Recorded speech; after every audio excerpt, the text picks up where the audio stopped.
ਵਾਹਿਗੁਰੂ ਜੀ ਕਾ ਖਾਲਸਾ ਸ਼੍ਰੀ ਵਾਹਿਗੁਰੂ ਜੀ ਕੀ ਫਤਿਹ। ਧੰਨ ਧੰਨ ਸੰਤ ਬਾਬਾ ਹਰਨਾਮ ਸਿੰਘ ਜੀ ਰਾਮਪੁਰ ਖੇੜੇ ਵਾਲੇ। ਗੁਰੂ ਘਰ ਵਿੱਚ ਨਿਆਸਰਿਆਂ ਨੂੰ ਆਸਰਾ ਮਿਲਦਾ ਹੈ, ਨਿਓਟਿਆਂ ਨੂੰ ਓਟ ਮਿਲਦੀ ਹੈ, ਨਿਰਗੁਰਿਆਂ ਨੂੰ ਗੁਰ ਮਿਲਦਾ ਹੈ ਤੇ ਨਿਰਗੁਣ ਆਰਿਆਂ ਨੂੰ ਗੁਣਾਂ ਦਾ ਭਰਪੂਰ ਖਜ਼ਾਨਾ ਮਿਲਦਾ ਹੈ। ਗੁਰੂ ਘਰ ਵਿੱਚ ਇਹੋ ਜਿਹੀ ਬਖਸ਼ਿਸ਼ ਹੈ ਜੋ ਕਿਤੇ ਵੀ ਹੋਰ ਨਹੀਂ ਹੋ ਸਕਦੀ। ਇੱਕ ਵਾਰ ਤਕਰੀਬਨ 1970 ਈਸਵੀ ਦੇ ਨੇੜੇ ਦੀ ਗੱਲ ਹੈ ਕਿ ਇੱਕ ਬੀਬੀ ਜੋਗਿੰਦਰ ਕੌਰ ਬਾਬਾ ਜੀ ਪਾਸ ਆਈ ਤੇ ਬੇਨਤੀ ਕੀਤੀ ਕਿ ਮੇਰੇ ਪੇਕਾ ਪਿੰਡ ਪਹਾੜ ਵਿੱਚ ਰਾਮ ਟਟਵਾਲੀ ਨਜ਼ਦੀਕ ਢੋਲਵਾਹਾ ਹੈ ਤੇ ਮੇਰੇ ਸਹੁਰੇ ਪਿੰਡ ਗੋਂਦਪੁਰ ਵਿੱਚ ਹਨ। ਮੇਰਾ ਇੱਕ ਛੋਟਾ ਭਰਾ ਜਿਸ ਨੂੰ ਨਾ ਤਾਂ ਕੰਨਾਂ ਤੋਂ ਸੁਣਦਾ ਹੈ ਤੇ ਨਾ ਹੀ ਉਹ ਚੰਗੀ ਤਰ੍ਹਾਂ ਬੋਲ ਕੇ ਆਪਣੀ ਗੱਲ ਕਿਸੇ ਨੂੰ ਸਮਝਾ ਸਕਦਾ ਹੈ। ਉਸ ਦੀਆਂ ਲੱਤਾਂ ਵੀ ਵਿੰਗੀਆਂ ਹਨ। ਦਰਦਾਂ ਆਦਿ ਦੀ ਤਕਲੀਫ ਕਾਰਨ ਉਹ ਚੰਗੀ ਤਰ੍ਹਾਂ ਚੱਲ ਵੀ ਨਹੀਂ ਸਕਦਾ। ਉਂਝ ਦਿਮਾਗੀ ਤੌਰ ਤੇ ਵੀ ਸਿੱਧੇ ਸਾਦੇ ਸੁਭਾਅ ਦਾ ਮਾਲਕ ਹੈ। ਜਦੋਂ ਮੈਂ ਘਰ ਵਿੱਚ ਸੀ ਤਾਂ ਉਸ ਦੀ ਥੋੜੀ ਬਹੁਤ ਸੇਵਾ ਮੈਂ ਆਪ ਕਰਦੀ ਸਾਂ।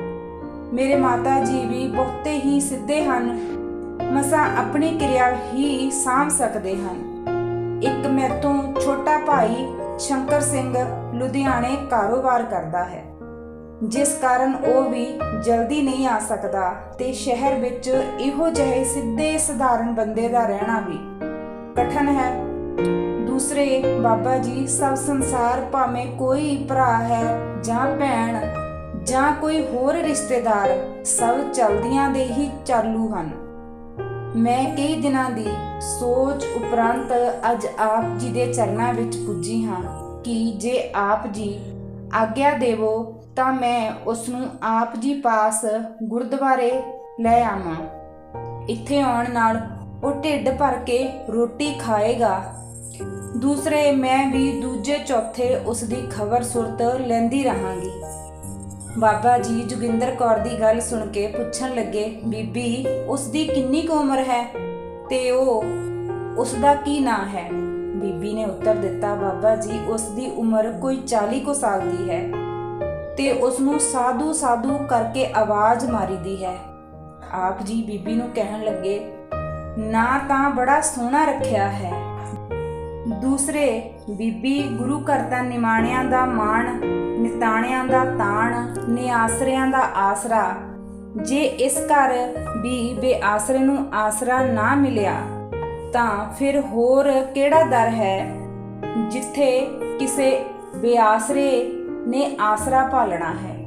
ਤੁਸੀਂ ਨਿਸ਼ਚਿੰਤ ਹੋ ਕੇ ਉਸ ਨੂੰ ਲੈ ਆਵੋ। ਸਾਡੇ ਪਾਸੋਂ ਜਿੰਨੀ ਸੇਵਾ ਹੋ ਸਕੇਗੀ ਅਸੀਂ ਉਸ ਦੀ ਕਰਾਂਗੇ।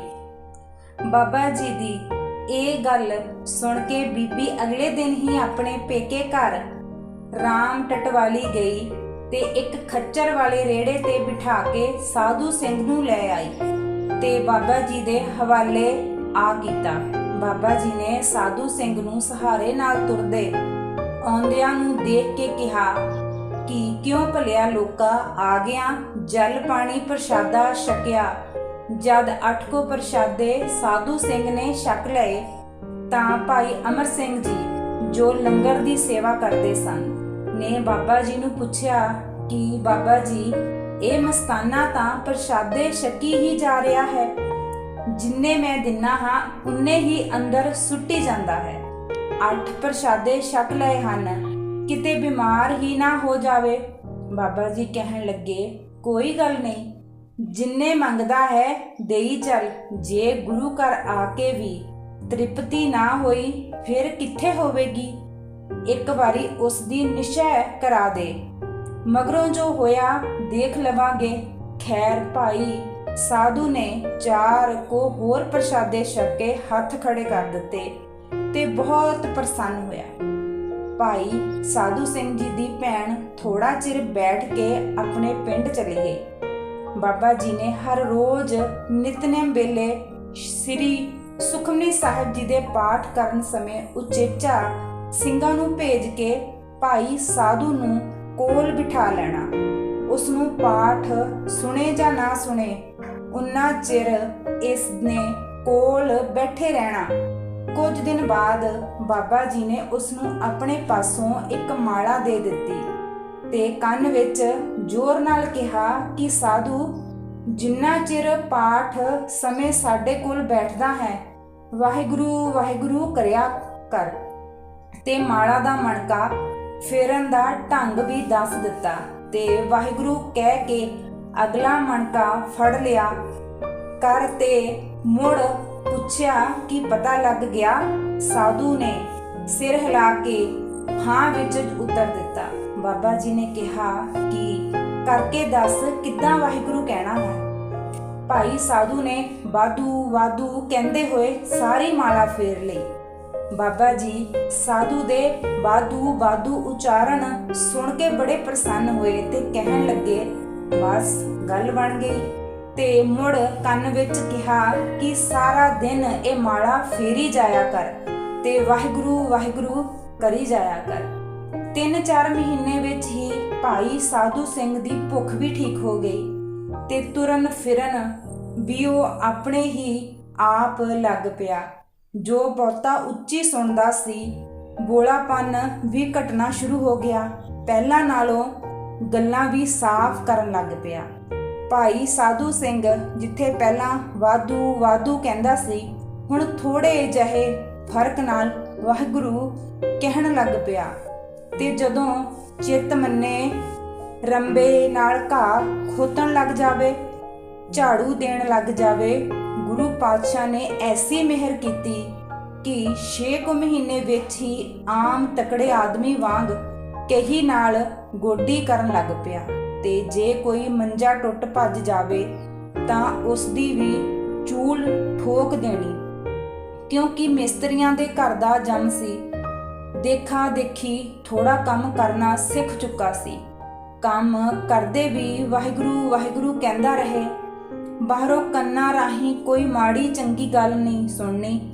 ਸਰੀਰ ਨਾਲ ਨਿਸ਼ਕਾਮ ਹੋ ਕੇ ਸੇਵਾ ਕਰੀ ਜਾਣੀ, ਰਸਨਾ ਨਾਲ ਨਾਮ ਜਪੀ ਜਾਣਾ। ਐਸੀ ਲਗਨ ਲੱਗੀ ਕਿ ਸਵੇਰੇ ਹੀ ਪ੍ਰਸ਼ਾਦਾ ਛਕ ਕੇ ਕਹੀ ਰੰਬਾ ਦਾਤਰੀ ਲੈ ਗੁਰਦੁਆਰੇ ਦੇ ਚਾਰੇ ਪਾਸੇ ਆਲੇ ਦੁਆਲੇ ਦੇ ਨਾੜ ਦੇ ਖੇਤ ਵਿੱਚ ਸਬਜ਼ੀਆਂ ਗੋਡਣ ਘਾਹ ਖੋਤਣ ਦੀ ਸੇਵਾ ਕਰਦਾ ਰਹਿਣਾ। ਜਦੋਂ ਭੁੱਖ ਲੱਗਣੀ ਆ ਕੇ ਪ੍ਰਸ਼ਾਦਾ ਛਕ ਜਾਣਾ ਤੇ ਸਾਰਾ ਦਿਨ ਸੇਵਾ ਕਰਦਿਆਂ ਬਤੀਤ ਕਰਨਾ। ਤੇ ਕੰਮ ਕਰਦੇ ਵੀ ਵਾਹਿਗੁਰੂ ਗੁਰੂ ਮੰਤਰ ਦਾ ਜਾਪ ਜੋ ਬਾਬਾ ਜੀ ਨੇ ਦੱਸਿਆ ਸੀ ਕਰਦੇ ਰਹਿਣਾ। ਤੇ ਸਵੇਰ ਸ਼ਾਮ ਨਿਤਨੇਮ ਭਾਵੇਂ ਸੁਣੇ ਜਾਂ ਨਾ ਸੁਣੇ, ਨੇਮ ਨਾਲ ਪੂਰੀ ਹਾਜ਼ਰੀ ਭਰਨੀ। ਬਾਬਾ ਜੀ ਨੇ ਭਾਈ ਸਾਧੂ ਦੀ ਸੇਵਾ ਲਗਨ ਦੇਖ ਕੇ ਦੂਸਰੇ ਸਾਲ ਉਸ ਨੂੰ 5 ਪਿਆਰਿਆਂ ਪਾਸੋਂ ਅੰਮ੍ਰਿਤ ਦੀ ਦਾਸ਼ ਬਖਸ਼ਿਸ਼ ਕਰਵਾ ਦਿੱਤੀ ਤੇ ਭਾਈ ਸਾਧੂ ਹੁਣ ਸਾਧੂ ਸਿੰਘ ਬਣ ਗਿਆ। ਭਾਈ ਸਾਧੂ ਸਿੰਘ ਨੇ ਜੋ ਬੇਸਹਾਰਾ ਸੀ, ਗੁਰੂ ਦਾ ਆਸਰਾ ਲੈ ਕੇ ਗੁਰਬਾਣੀ ਤੇ ਸੇਵਾ ਸਿਮਰਨ ਦੀ ਬਰਕਤ ਨਾਲ ਆਪਣੇ ਅਸ਼ਰਤ ਹੋ ਗਿਆ। ਕੇਵਲ ਆਪਣੇ ਅਸ਼ਰਤ ਹੀ ਨਹੀਂ, ਸੇਵਾ ਕਰਕੇ ਹੋਰ ਕਈਆਂ ਨੂੰ ਸੁੱਖ ਪਹੁੰਚਾਦਾ। ਖੇਤਾਂ ਵਿੱਚ ਸਬਜ਼ੀ ਲਗਾ ਕੇ ਉਸ ਦੀ ਪੂਰੀ ਸਾਂਭ ਸੰਭਾਲ ਕਰਦਾ ਤੇ ਲੰਗਰ ਵਿੱਚ ਸਮੇਂ ਦੀ ਸਬਜ਼ੀ ਦੀ ਤੋਟ ਨਾ ਆਉਣ ਦਿੰਦਾ। ਹੋਰ ਵਿਸਤਾਰ ਵਿੱਚ ਉਸ ਦੀ ਗੱਲ ਕੀ ਦੱਸਣੀ ਹੈ ਕਿ ਅੰਮ੍ਰਿਤ ਛਕਣ ਉਪਰੰਤ ਸਤਿਗੁਰ ਜੀ ਨੇ ਹੋਰ ਬਖਸ਼ਿਸ਼ ਕਰ ਦਿੱਤੀ। ਜਿਸ ਦਿਨ ਕੰਮ-ਕਾਰ ਕਰਦਿਆਂ ਗੁਰੂ ਮੰਤਰ ਦਾ ਜਾਪ ਕਰਦਾ ਰਹਿੰਦਾ ਸੀ, ਹੁਣ ਰਾਤ ਨੂੰ ਕੂਕ ਸੁੱਤਾ ਪਿਆ ਵੀ ਜਵਾਨ ਨਾਲ ਉੱਚੀ ਉੱਚੀ ਵਾਹਿਗੁਰੂ ਵਾਹਿਗੁਰੂ ਕਰਨ ਲੱਗ ਪਿਆ। ਕਈ ਵਾਰੀ ਸਾਰੇ ਸ਼ਰਧਾਲੂ, ਸਾਰੇ ਸੇਵਕ ਬਾਬਾ ਜੀ ਦੇ ਇਕੱਠੇ ਹੋ ਕੇ ਉਸ ਦੇ ਮੰਜੇ ਦੇ ਲਾਗੇ 15-20 ਮਿੰਟ ਲਗਾਤਾਰ ਖਲੋ ਕੇ ਸਿਮਰਨ ਕੰਨੀ ਸੁਣਦੇ ਸਨ। ਆਪਣੇ ਕੰਨੀ ਉਸ ਨੂੰ ਵਾਹਿਗੁਰੂ ਵਾਹਿਗੁਰੂ ਸੁੱਤਿਆਂ ਪਿਆਂ ਕਰਦਿਆਂ ਨੂੰ ਸੁਣਿਆ ਸੀ। ਤਕਰੀਬਨ ਸੌਣ ਲੱਗੇ ਉਸਨੇ ਮਾਲਾ ਨਾਲ ਵਾਹਿਗੁਰੂ ਦਾ ਸਿਮਰਨ ਕਰਨਾ ਤੇ ਕਦੇ-ਕਦੇ ਜਦੋਂ ਨੀਂਦ ਆ ਜਾਣੀ ਤਾਂ ਸੁੱਤੇ ਹੀ ਉੱਚੀ ਉੱਚੀ ਜਾਗਦਿਆਂ ਤਰ੍ਹਾਂ ਸਿਮਰਨ ਕਰੀ ਜਾਣਾ। ਸਾਰਿਆਂ ਨੇ ਬਾਬਾ ਜੀ ਨੂੰ ਦੱਸਿਆ ਕਿ ਸਾਧੂ ਸਿੰਘ ਇਸ ਤਰ੍ਹਾਂ ਕਿੰਨਾ ਚਿਰ ਸੁੱਤਾ ਪਿਆ ਵੀ ਵਾਹਿਗੁਰੂ ਵਾਹਿਗੁਰੂ ਦਾ ਸਿਮਰਨ ਕਰਦਾ ਰਹਿੰਦਾ ਹੈ। ਬਾਬਾ ਜੀ ਨੇ ਵੀ ਆਪ ਉਸ ਦੇ ਕੋਲ ਜਾ ਕੇ ਸਿਮਰਨ ਕਰਦੇ ਨੂੰ ਦੇਖਿਆ ਤੇ ਸਾਨੂੰ ਸਾਰੀ ਸੰਗਤ ਨੂੰ ਪ੍ਰੇਰਨਾ ਦਿੱਤੀ ਕਿ ਇਹ ਸੱਚੇ ਦਿਲੋਂ ਨਿਸ਼ਕਾਮ ਨਾਲ ਪਰਮੇਸ਼ਵਰ ਵੱਲ ਲੱਗਣ ਦਾ ਫਲ ਹੈ, ਕਿਉਂਕਿ ਇਹ ਦਿਨੇ ਬਿਨਾਂ ਕਿਸੇ ਲੋਭ ਲਾਲਚ ਤੋਂ ਸੇਵਾ ਕਰਦਾ ਹੈ ਤੇ ਨਾਲ ਹੀ ਰਸਨਾ ਨਾਲ ਸਿਮਰਨ ਕਰਦਾ ਹੈ। ਸਵੇਰੇ ਸ਼ਾਮ ਨਿਤਨੇਮ ਦੀ ਹਾਜ਼ਰੀ ਵੀ ਪੂਰੀ ਕਰਦਾ ਹੈ। ਬਾਹਰੋਂ ਕੰਨਾਂ ਰਾਹੀਂ ਕਿਸੇ ਦੀ ਨਿੰਦਿਆ ਚੁਗਲੀ ਨਹੀਂ ਸੁਣਦਾ ਤੇ ਨਾ ਹੀ ਕਿਸੇ ਦੀ ਮਾੜੀ ਚੰਗੀ ਗੱਲ ਵਿੱਚ ਰਸਨਾ ਨਾਲ ਜਾਂ ਹੋਰ ਕਿਸੇ ਤਰੀਕੇ ਦਖਲ ਦਿੰਦਾ ਹੈ। ਇੱਕੋ ਲਗਨ ਜੋ ਸਿੱਧੇ ਜਿਹੇ ਮਨ ਵਿੱਚ ਘਰ ਕਰ ਗਈ ਹੈ, ਉਸ ਦਾ ਹੀ ਇਹ ਫਲ ਹੈ। ਇਸ ਦੇ ਮਨ ਵਿੱਚ ਇਹ ਸ਼ੰਕਾ ਨਹੀਂ ਕਿ ਸਿਮਰਨ ਕਿਉਂ ਕਰਨਾ ਹੈ, ਕਾਹਦੇ ਲਈ ਕਰਨਾ ਹੈ, ਇਸ ਦਾ ਕੀ ਫਲ ਮਿਲੇਗਾ। ਬਸ ਕਹਿ ਦਿੱਤਾ ਕਿ ਵਾਹਿਗੁਰੂ ਵਾਹਿਗੁਰੂ ਕਹਿਣਾ ਹੈ, ਤੇਰਾ ਇਸੇ ਵਿੱਚ ਹੀ ਭਲਾ ਹੈ। ਉਹ ਕਹੇ ਹੋਏ ਬਚਨ ਨੂੰ ਬਿਨਾਂ ਹਿੱਲ ਜੁਲ ਘਾਟ ਬਾਅਦ ਤੋਂ ਪੂਰੀ ਕਰਦਾ ਹੈ। ਮਨ ਵਿੱਚ ਵਾਹਿਗੁਰੂ ਨੂੰ ਸਮਾ ਲਿਆ ਹੈ ਤੇ ਜਿਸ ਦਾ ਫਲ ਤੁਸੀਂ ਸਾਰੇ ਹੀ ਦੇਖ ਕੇ ਸੁਣ ਵੀ ਰਹੇ ਹੋ।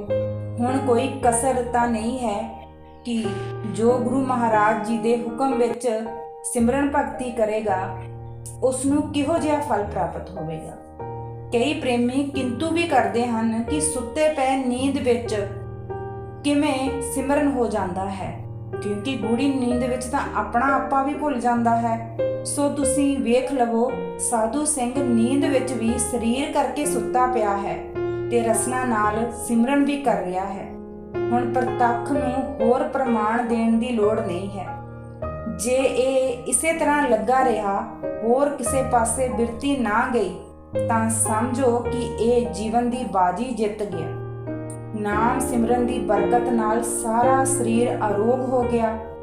ਜ਼ੁਬਾਨ ਵੀ ਚੱਲ ਪਈ। ਕੰਨ ਨਾਲ ਜੋ ਬਹੁਤ ਉੱਚੀ ਸੁਣਦਾ ਸੀ, ਉਹ ਵੀ ਹੁਣ ਥੋੜਾ ਉੱਚੀ ਬੋਲਣ ਨਾਲ ਪੂਰੀ ਸਮਝ ਲੱਗ ਪਿਆ। ਸਮਾਂ ਬੀਤਦਾ ਗਿਆ। ਸਾਧੂ ਸਿੰਘ ਵੀ ਸੇਵਾ ਸਿਮਰਨ ਦੀ ਕਾਰ ਵਿੱਚ ਲੱਗਾ ਰਿਹਾ। ਨਾਮ ਨੇ ਹੋਰ ਆਪਣਾ ਰੰਗ ਚੜਾਇਆ। ਅੰਦਰ ਅਨਹਦ ਸ਼ਬਦ ਵੀ ਸੁਣਨ ਲੱਗ ਪਏ। ਕਈ ਵਾਰ ਸੁੱਤਾ ਪਿਆ ਸਿਮਰਨ ਕਰਦਾ ਉੱਠ ਪਵੇ। ਬਾਬਾ ਜੀ ਪਾਸ ਜਾ ਕੇ ਉਹਨਾਂ ਨੂੰ ਪੁੱਛੇ ਕਿ ਬਾਜੇ ਕਿੱਥੇ ਵੱਜਦੇ ਹਨ। ਬਾਬਾ ਜੀ ਨੇ ਹੱਸ ਕੇ ਉਸ ਨੂੰ ਕਹਿਣਾ ਕਿ ਤੂੰ ਵਾਹਿਗੁਰੂ ਵਾਹਿਗੁਰੂ ਕਰੀ ਜਾ ਤੇ ਬਾਜੇ ਵੱਜਦਿਆਂ ਨੂੰ ਸੁਣੀ ਜਾ। ਕਈ ਵਾਰੀ ਉਸਨੇ ਰਾਤ ਸਮੇਂ ਗੁਰਦੁਆਰੇ ਦੀ ਛੱਤ ਤੇ ਚੜ੍ਹ ਕੇ ਵੇਖਣ ਦਾ ਯਤਨ ਕਰਨਾ ਕਿ ਇਹ ਬਾਜੇ ਵੱਜਣ ਦੀ ਆਵਾਜ਼ ਕਿੱਥੋਂ ਆਉਂਦੀ ਹੈ। ਘੁੰਮ ਫਿਰ ਕੇ ਮੁੜ ਮੰਜੇ ਤੇ ਆ ਜਾਣਾ। ਜਦੋਂ ਰਾਤ ਉੱਠ ਕੇ ਤੁਰਦੇ ਫਿਰਦੇ ਨੂੰ ਅਸੀਂ ਪੁੱਛਣਾ ਕਿ ਤੈਨੂੰ ਕੀ ਹੁੰਦਾ ਹੈ, ਤਾਂ ਉਸਨੇ ਦੱਸਣਾ ਕਿ ਆਹ ਦੇਖੋ ਕਿੰਨੇ ਜ਼ੋਰ ਦੀ ਬਾਜੇ ਵੱਜਦੇ ਹਨ ਤੇ ਨਾਲ ਹੀ ਕੋਈ ਵਾਹਿਗੁਰੂ ਵਾਹਿਗੁਰੂ ਕਹੀ ਜਾਂਦਾ ਹੈ। ਸਾਨੂੰ ਪੁੱਛਣਾ ਕਿ ਤੁਹਾਨੂੰ ਬਾਜੇ ਨਹੀਂ ਸੁਣਦੇ। ਸਾਰੀ ਸੰਗਤ, ਸਾਰੇ ਦੇਖ ਸੇਵਾਦਾਰਾਂ ਨੇ ਕਹਿਣਾ ਨਹੀਂ, ਸਾਨੂੰ ਤਾਂ ਨਹੀਂ ਸੁਣਦੇ।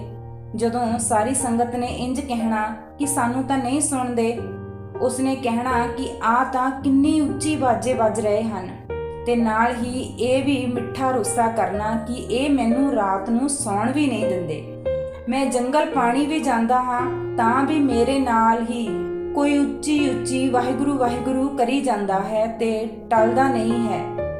ਉਸ ਵੇਲੇ ਬਾਬਾ ਜੀ ਦਾ ਫਰਮਾਨ, ਬਾਬਾ ਕਬੀਰ ਜੀ ਦਾ ਸ਼ਲੋਕ ਯਾਦ ਆਉਂਦਾ ਹੈ, ਹਮੇ ਜੋ ਬੂਝਾ ਬੂਝਣਾ ਪੂਰੀ ਪਰੀ ਬੁਲਾਏ। ਬਾੜੀ ਗੱਲ ਯਾਦ ਆਉਂਦੀ ਹੈ, ਨਾਲ ਹੀ ਦੂਸਰਾ ਸ਼ਲੋਕ ਵੀ ਯਾਦ ਆਉਂਦਾ ਹੈ ਕਿ ਦੇਖੋ ਸਾਧੂ ਸਿੰਘ ਤੇ ਗੁਰੂ ਪਾਤਸ਼ਾਹ ਦੀ ਕਿੰਨੀ ਵੱਡੀ ਬਖਸ਼ਿਸ਼ ਹੈ।